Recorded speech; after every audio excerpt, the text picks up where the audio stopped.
The round that actually almost killed the 45th president of the United States was actually a 5.56 ball round fired from an AR-15. This is not a sniper rifle, okay? It's nice, but it doesn't kill you. Now, it can if you're doing a headshot. See, with clarity comes pulling power, and the clearer you get about your brand, what you want to be known for, the more likely you are to succeed at a much higher level. Commitment is when you now, after you've decided, you commit to do this for the long term. Whether it's hard or easy, doesn't matter. You're doing this. It takes it from this moment and it carries it into the future even when things are difficult. If you're an entrepreneur, politician, or community leader, you may have asked yourself, should I create a brand? Now, this is the wrong question. See, the reason is you already have one. Your habits, your skills, your disciplines, how you contribute, they are your brand, at least as of now, and this is how people think of you. The better question might be, how should I develop my brand? And what internal changes do I need to make to attract the people that I'm looking for? See, once we begin to think this way, then we can become intentional about who we spend time with, the books we read, and what we are and are not willing to do to succeed. See, with clarity comes pulling power, and the clearer you get about your brand, what you want to be known for, the more likely you are to succeed at a much higher level. Finally, once the brand is defined, it will take a commitment to that brand. And this is where many entrepreneurs either miserably fail or extraordinarily succeed. Let's hear what Tony Robbins has to say about this. Some of you, in the past, you've gotten momentum, you've gotten passionate, you've even made a decision, but a decision is the first step. Decision is like a war. I gotta do this or that. All right, I'm gonna make myself do this. But commitment is when you now, after you've decided, you commit to do this for the long term. Whether it's hard or easy, doesn't matter. You're doing this. It takes it from this moment and it carries it into the future even when things are difficult. And the third state is resolve. Resolve means it's done. It's like, it doesn't even if you took action, it's done inside you, so it's done out there. There's no question whatsoever. Now, there's no other brand in the world that has a stronger name than Trump. Our guest and I are going to discuss this today, as well as the recent assassination attempt on his life. We will hear from a Marine sniper's vantage point, a key principle that's been violated in the aftermath of this catastrophe. Scott Spider-Man Mulholland was enlisted into the United States Marine Corps prior to completing the 11th grade in 1979. While simultaneously serving his country, he finished 2 years of high school in 1 year and graduated from Los Angeles Adult Community College, where he received his high school diploma. He then graduated fourth in his class from Marine Corps Sniper School. Now, after leaving the United States Marine Corps, he then spent over 25 years as a business owner in waterproofing, restoration, and construction industry, where he was nicknamed Spider-Man. He is currently the only person in the world that can legally use the Marvel-owned name Spider-Man, to which he now has ownership. His recent book was endorsed and introed by Tony Robbins. In Jump, Now You Will Have No Excuse, Spider-Man teaches us how he came from a life of abuse, failure, and turmoil to the life of a successful CEO of multiple companies and a worldwide institute. Spider-Man will leave you with no excuse for failure in becoming successful in your own life despite vocation, personal handicaps, and other challenges. Spider-Man, thanks for being on the show. Tell us, let's kick this off. Tell me a little bit, tell the audience a little bit of your backstory, your branding story, and then what I'd like to do is roll into the importance of branding as an entrepreneur and really in your mind what a brand really is. So thanks for being on the show. Hey, good to be on the show, Ryan. Well, branding as an entrepreneur is vitally important to the success of any company. I was very fortunate. I had a rough childhood growing up, but I ended up coming out of the United States Marine Corps. I was a master repeller, United States Marine sniper.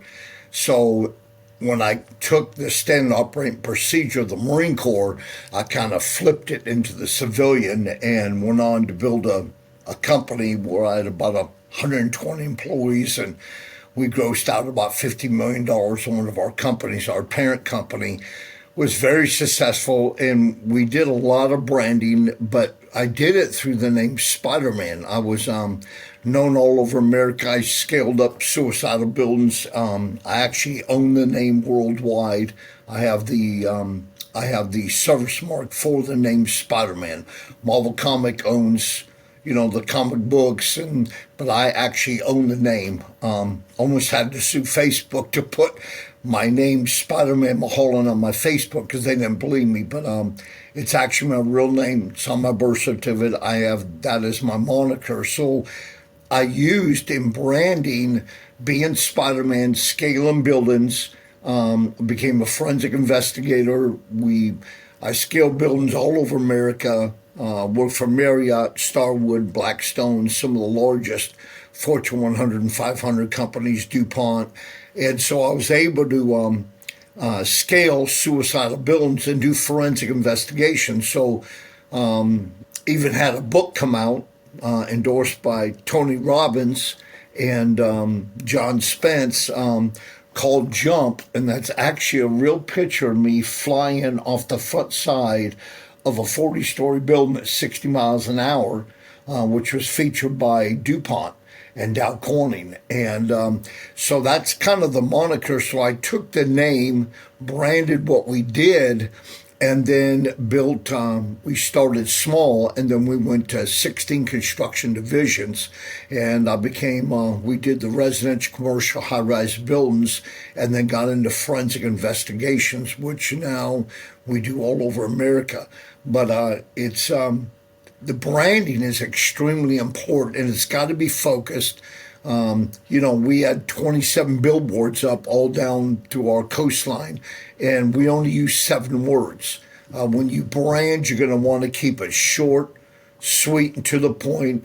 It's like Microsoft, okay? They don't even have to say Microsoft. All they got is that symbol. So whether it's a logo or a name, branding is extremely important. Trump on his plane, that's all he needs.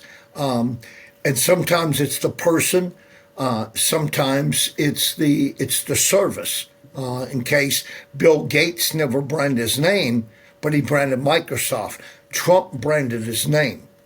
Well, and so let's jump in that. You said, I want to go back here just for a second, and then I'm going to ask you some maybe entrepreneurial coaching type questions. But you said you own the name Spider-Man. And it was on your birth certificate. That is a unique thing to say. Matter of fact, I don't think anybody else can say that. And so that is an extreme step in branding. And I guess one of the questions along the lines is tell us maybe just a little fun insight on the process of that. But, I guess my real question to you would be, not everybody's going to do that to that extreme, but wouldn't you say that people are building a brand whether they want to or not? In my space, in my mind, I think, if someone runs late for everything, that's their brand.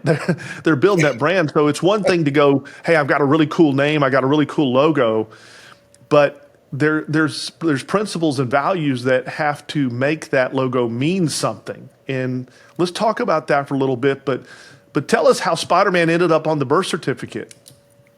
Okay, and then I'm going to touch on Sir Richard Branson. Yeah.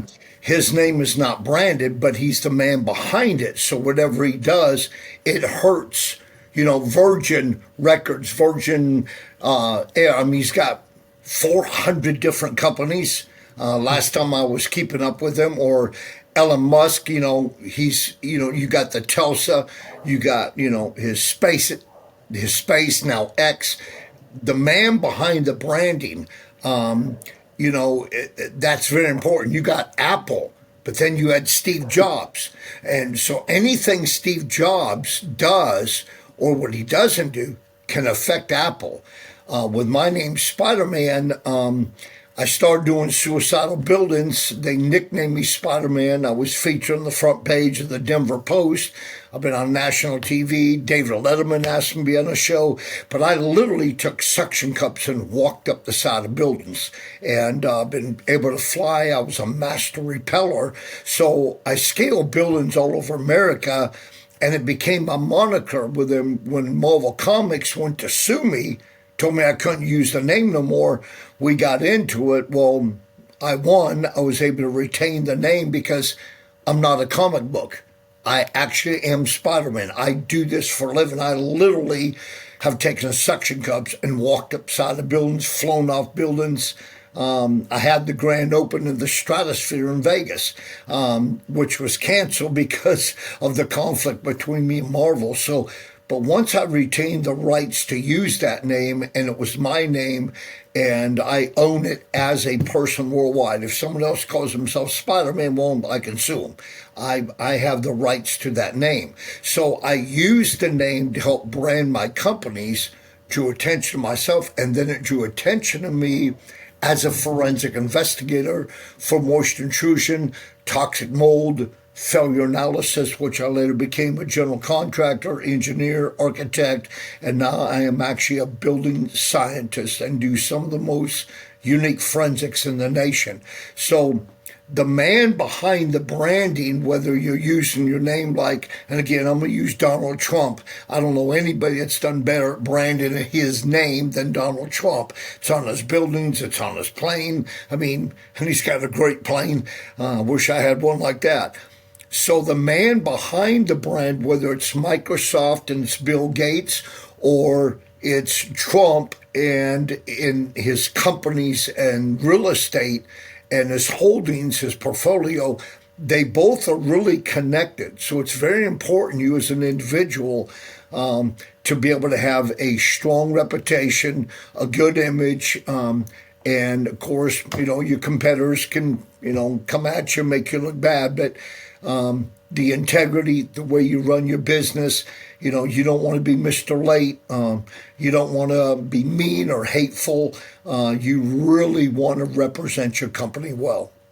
Let's talk about another word that I believe you're an expert on, and this will back your story up a little bit more, because before Spider-Man, there was the Marine, there was the sniper, and we're going to talk about some interesting things along those lines in just a second. But let's say you're sitting in a room, Spider-Man, with a room full of entrepreneurs, and you've got 5 minutes to share with them what it means to be committed to something.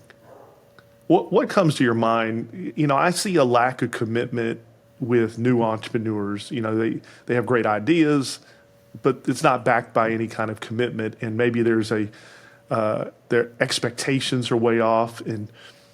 But your life, your entire adult life has been really based around the word commitment. When people read the book Jump, they're gonna see that in there. But tell us what you think, and what advice would you give entrepreneurs really wanting to launch something big? Well, I think 80% of all CEOs and entrepreneurs fail because of one thing: execution. They cannot pull the trigger when they need to. When I was running sniper missions, it was 7 days out, snoop and poopy, and get into a target. It all came down to a 4-second window to make that shot. If I could not pull a trigger, a 4-pound trigger pull within that 4 seconds, those 7 days meant nothing. And sometimes execution and dedicated to being able to go out and perform at that high level takes a lot of commitment. Most entrepreneurs get up at 5 o'clock in the morning. I know I have for years. But the other thing is, when you're committing to something, a lot of people are shooting for the top of the trees, but there's footprints on the moon. A lot of the new entrepreneurs are just lazy. They don't give themselves their diligence. I'm not forever thankful for the United States Marine Corps for the esprit de corps, the self-discipline, the sense of mission. They put so much in me. I mean, I became one of the highest trained marksmen in the world. I was decorated by the Secretary of the Navy. I got a letter from the U.S. Commandant. I ran jungle patrols out of the Philippines, Korea, overseas, and some other things I can't even tell you. And I train a lot of the Florida SWAT teams today. But commitment to your brand or commitment to something that you really love, the passion is just not in there. And an entrepreneur, a lot of people don't realize this, 96% of all companies in America, or 94%, never break $1 million. There's only 6% that break $1 million. Of that, only 4% break 5 million. It's a very small. So most entrepreneurs are in small companies, and you're competing a lot. And especially, demographically in your area, you're going to have to commit to that. You're going to have to do Google ads. You're going to have to do marketing. You really want to establish that brand, but you're going to have a fortitude. You're going to have a lot of guts and a lot of push. And rule number one, don't ever quit. Rule number two, don't quit. But most importantly, rule number three, don't quit.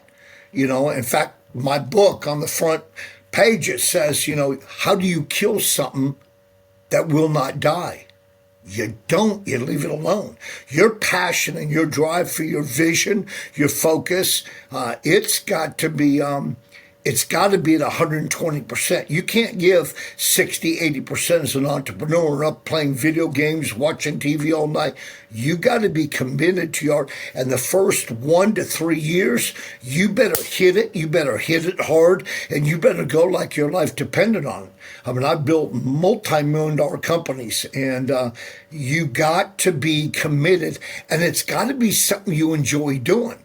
A lot of entrepreneurs, and the other thing is, don't do 4 or 5 different things. Find one thing that you're passionate about, find one thing you're really good about, and then hit it with everything you got. Put all the eggs in that basket. Then diversify as you go. I've got 3 or 4 companies now. U.S. Building Consultants is our parent company. And then I own the Building Envelope Science Institute worldwide, where we train and people worldwide. But commitment to that training, it's taken me 40 years of my life. I'm still in school.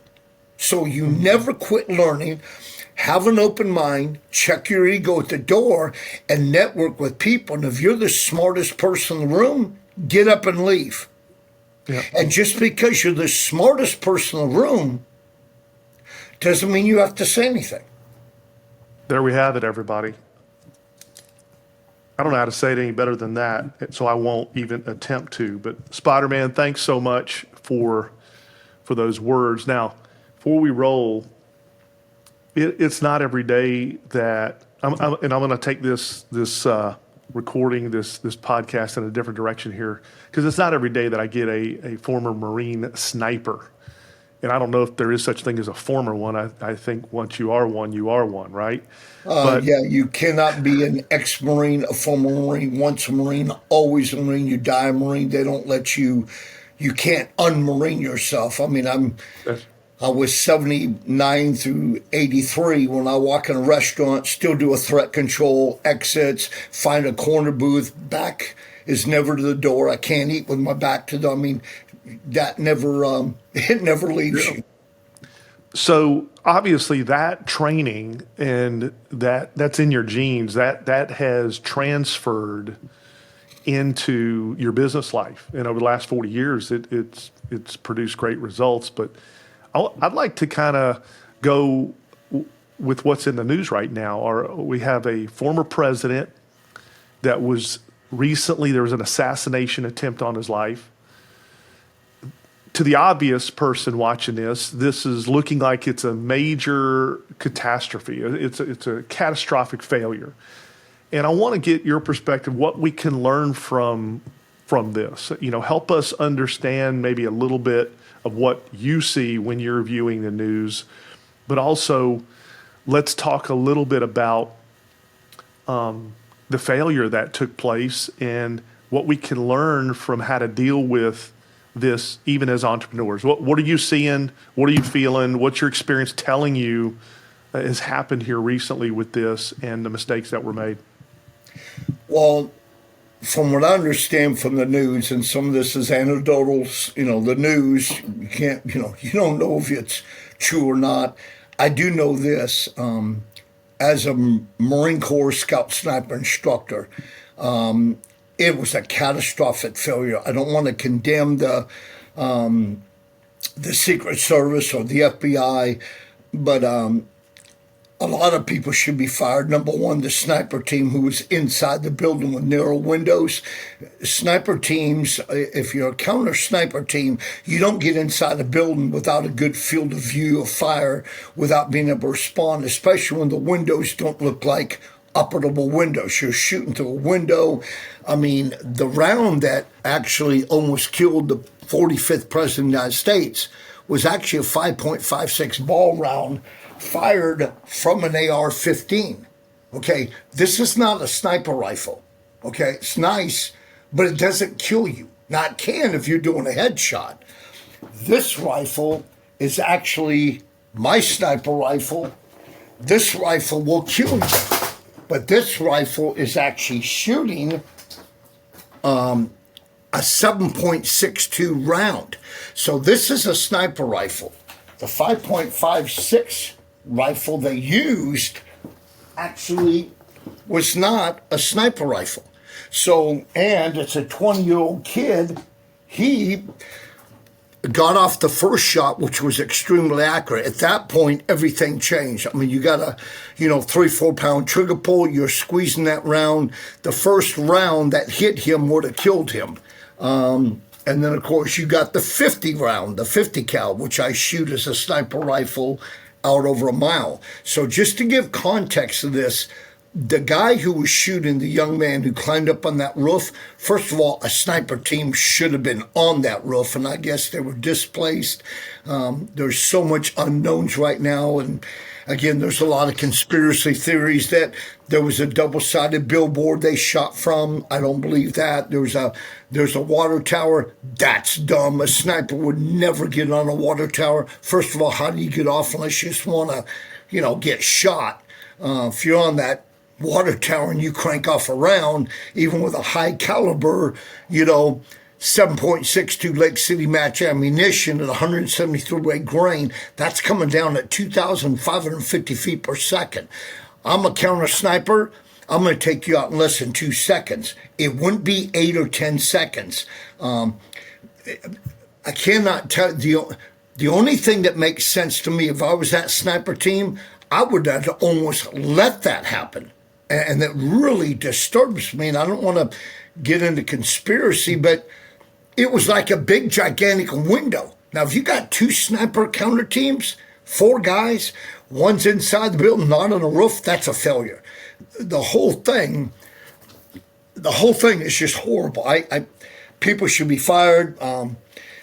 Let me ask you this. You just said this bullet was moving at 2,550 feet per second.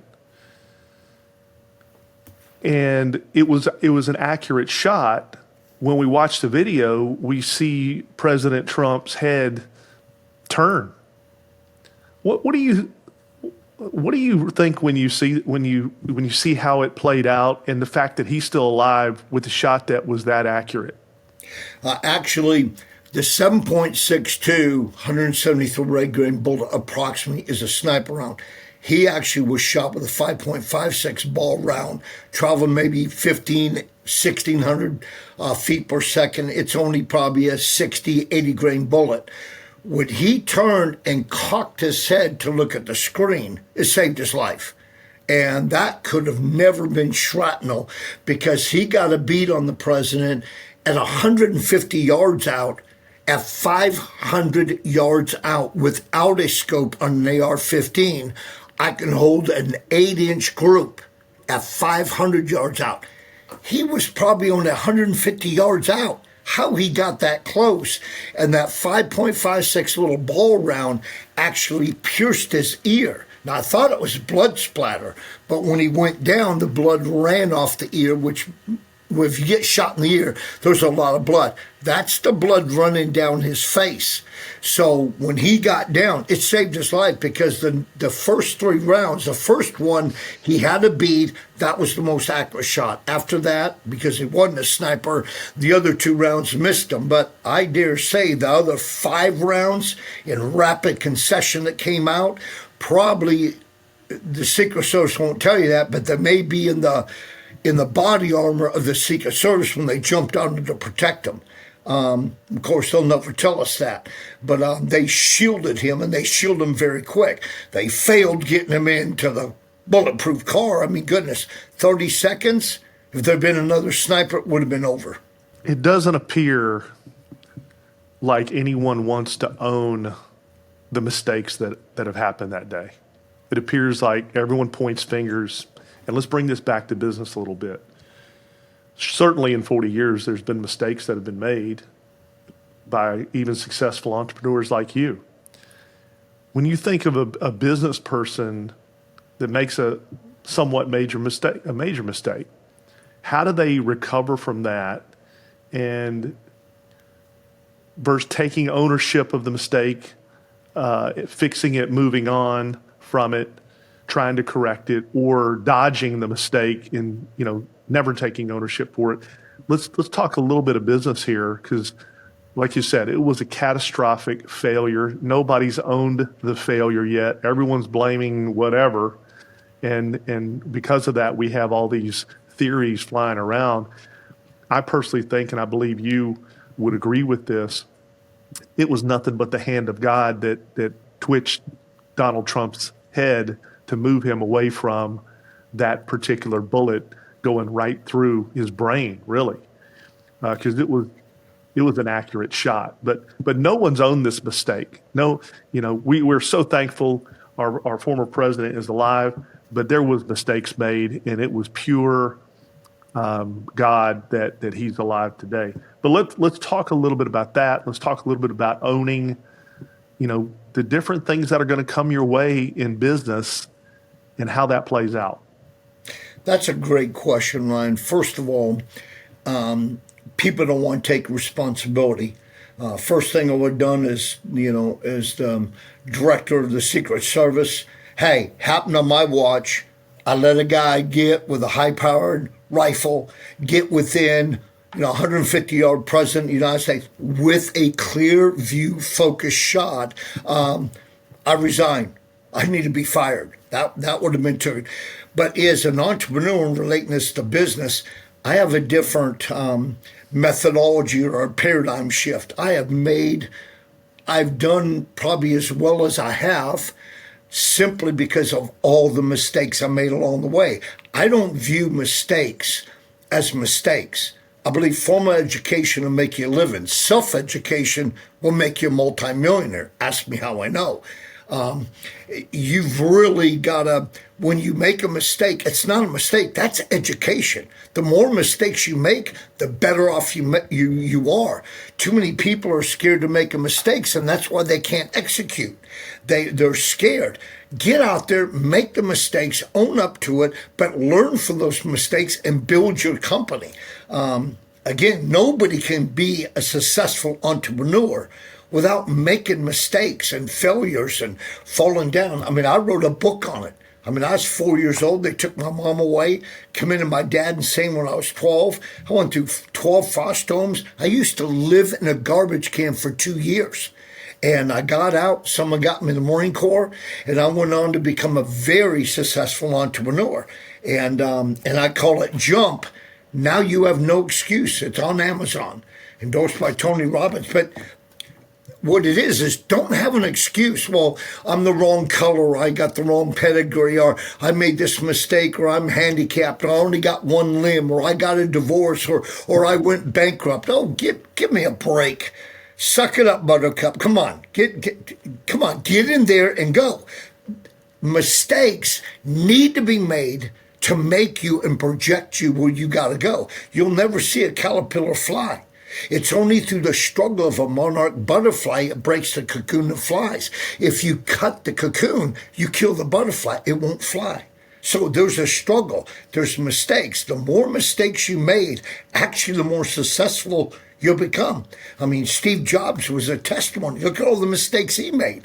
Who didn't know Steve Jobs? You ever heard of Apple? Well, Spider-Man, thanks for being on. Everybody, you have, if I could sum up what he just said or attempt to, it's with the title of his book, and that is It's Time to Jump, everybody. And Spider-Man, it has been a privilege to have you on here. We look forward to having you back. Thanks for all your advice, your coaching, your leadership, and we look forward to continuing to follow you. And I know that the people watching this show will go grab a book right now on Amazon. It's going to be something you're going to want to have in your library. And thank you for being here with us today. Have a great one. Hey, we appreciate it, Ryan. You have a good day, friend.